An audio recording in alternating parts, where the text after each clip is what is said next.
Beyond Wrestling. This is Denver, Colorado, the man, not the place. Main event time here at the Tournament for Tomorrow 2 Block A studio taping.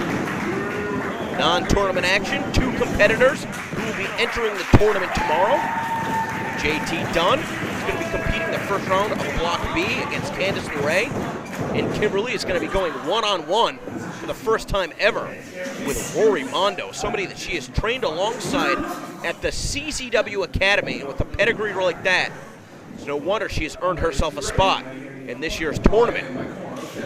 But that is tomorrow. Tonight, she's going to face JT Dunn, the main event in non-tournament action. JT Dunn has not had the easiest 2013 for a star on the rise in the world of professional wrestling. Unfortunately, he has come up short. Nothing to be ashamed of, but facts, nevertheless. Losing to Johnny Gargano and American Rana. Losing to Michael Elgin at point of no return. Entering what could be the biggest weekend of his career. You see him shaking Kimberly's hand. Hopefully he's not taking her too lightly, because Kimberly is certainly up for the challenge. Immediately charging in with a forearm and another one. On him with the third. While Kimberly trying to get JT Dunn in a position, took a little bit too much time, and Dunn responds with a clubbing blow across the back. Gonna send Kim for the ride off the ropes. Kim able to avoid contact in that strike attempt. Immediately goes for that waist lock. Kim with a lower center of gravity. You gotta think that she's gonna be trying to connect with some strikes should the opportunity present itself.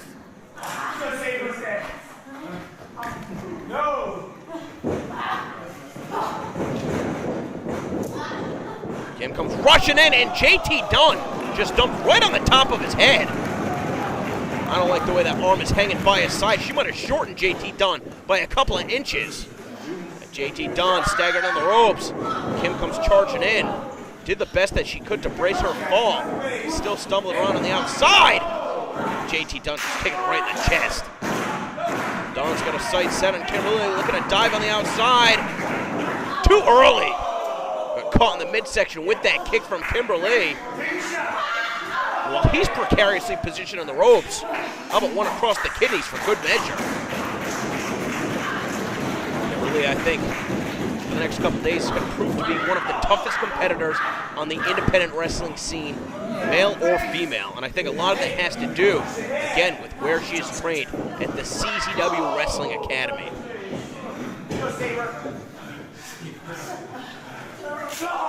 Just listen to the impact on those strikes if you don't believe me. Gonna send JT Dunn for the ride, stopping her in her tracks, caught her with that soul bond, and again with the forearm across the neck. JT Dunn perhaps shaking the cobwebs, trying to regain his bearings as he sends Kim face first into that top turnbuckle. He's got her sandwiched in the corner, perhaps planning his next course of attack. That happens to be an elbow. Of course, you notice that red elbow pad which JT Dunn likes to remove and connect with that rolling elbow, which he has been using to knock out opponents for the past number of months. For a long time, JT Dunn reliant on that modified lung blower to finish off his opponents, but instead has been knocking them out, and as a result has been dubbed the new Knockout Kid. Never mind the rolling elbow. How about that chop to the chest? Now looking to send Kim for the ride. Able to shift her body's weight. Had the reversal, but JT out of the way. Oh, man! Just kicked her right in the face. Sweeps out the leg, and here's some of that signature combination offense out of JT Dunn. Look how little motion was wasted.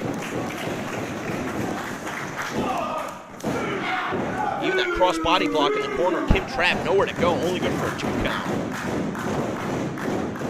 I think that JT Dunn's starting to realize he's in for a long night.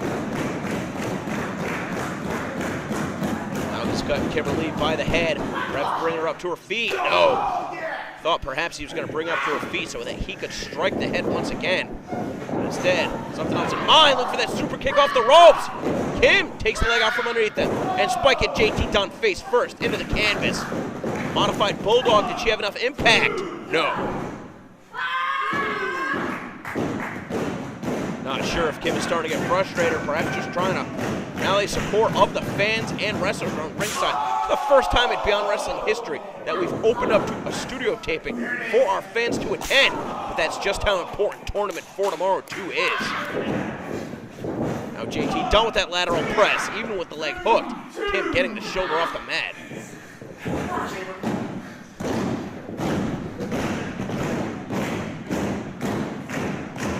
What a show the fans have seen here tonight. Wrapping up Block A. Just a few minutes ago, we now know that Green Ant will advance to Fed Music on Sunday to face the winner of Block B. JT looking to retreat on the outside. I'm sure both of these competitors would love to face Green Ant on Sunday. They've got to survive tonight first. Of course, getting caught up in the spirit of competition, it's hard not to when you've got all of your peers and the most passionate wrestling fans on the planet. Sometimes it leads to mistakes like that. Kim driven skull first into the post. JT Dunn doing what he needed to stay alive. Resetting the count. Now he's got Kim once again. Not looking to bring her in the ring, instead looking to put a hole in her chest.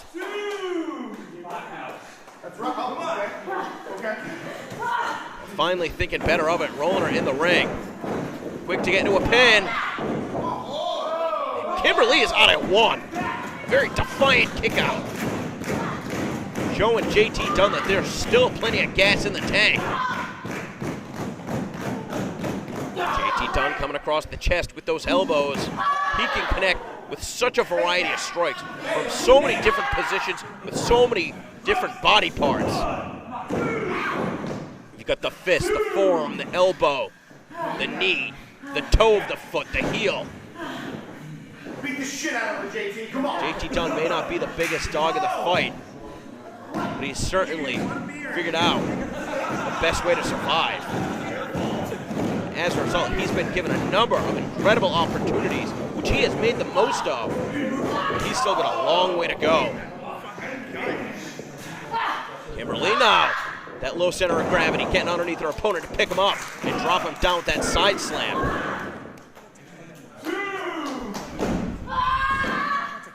It's going to help her stabilize herself, especially if she's getting knocked around, try and find her balance. Perhaps get out of the way, retaliate with a strike of her own. Right there, just taking too much time. The kick right in the breadbasket.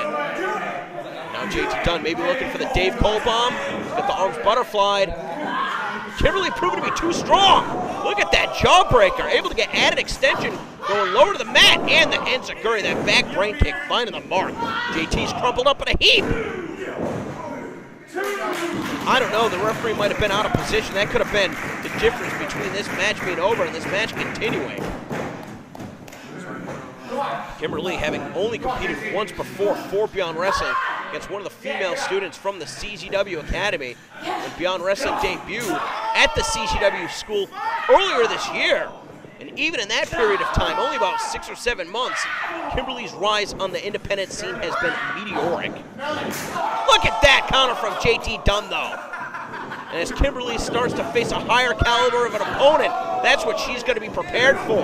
JT Dunn just exploding in with that clothesline. But that's about all he's got left. He was spent, especially after eating that pump kick. These two laid it all on the line. We'll see who's going to be able to get to their feet first. Be ashamed to see this one enter a draw. You almost couldn't blame either competitor, though, if they laid down.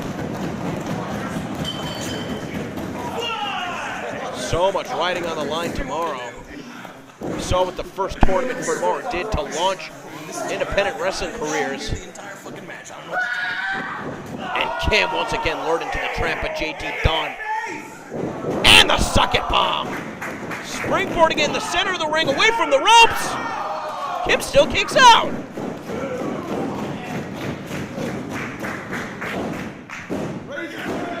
One of the most difficult parts of the strategy when you become so reliant on your strikes is that most instances, especially for JT Dunn's rolling elbow, you need to connect on a standing opponent. I think JT Dunn realizing that perhaps instead is going to be changing up his strategy. I don't know what he's got in mind right here. Just tossing Kim into the corner.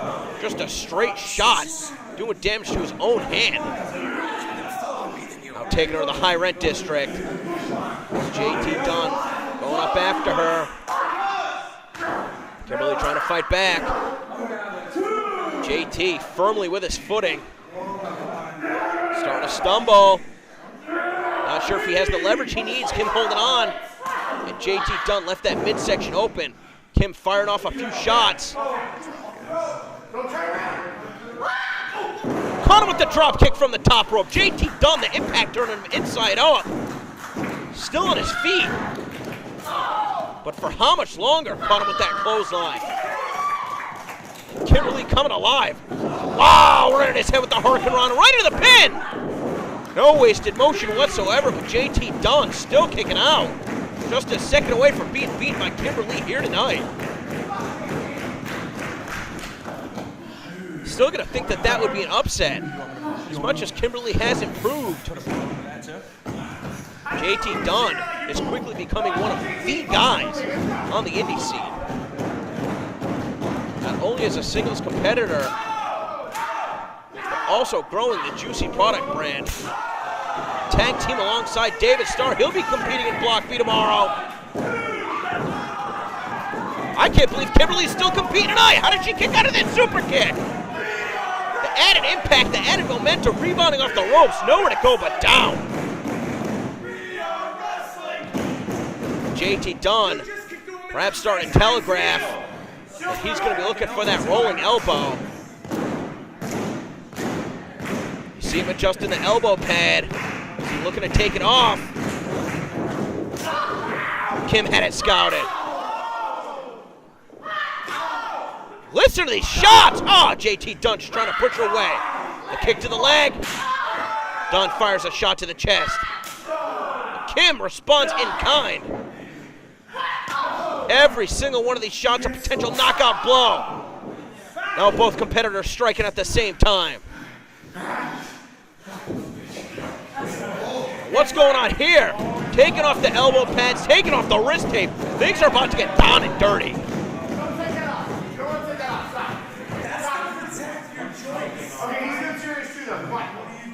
Again, that tape used to protect the joints, but also does a little bit to protect your opponent as you're striking them as well. These two looking for maximum impact on every single blow. And look at Kimberly standing toe-to-toe with JT Dunn.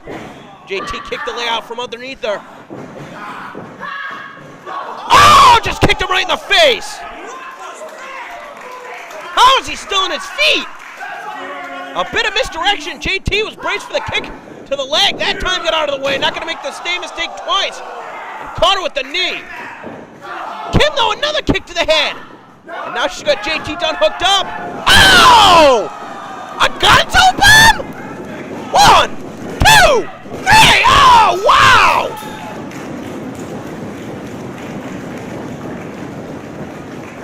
I can't even believe what we just saw. And that just goes to show you all it takes is 3 seconds. What an exchange. Capped off by one of the most dangerous maneuvers in all of professional wrestling. That'll put your opponent down. And that's a new one as far as I'm concerned from Kimberly. I've been scouting her work in CZW and WSU. And I don't believe I've ever seen her use the gonzo bomb to finish off an opponent. But now knocking off JT Dunn, one of the most promising wrestlers on the Beyond Wrestling roster, and at the same time putting every other competitor in Block B of Tournament for Tomorrow 2 on notice. Right now, I gotta say that Kimberly is gonna be my pick to take Block B. If she can get to Green AL, maybe even take it all. What a match. Both competitors landed on the line. But Kimberly coming out on top over JT Dunn.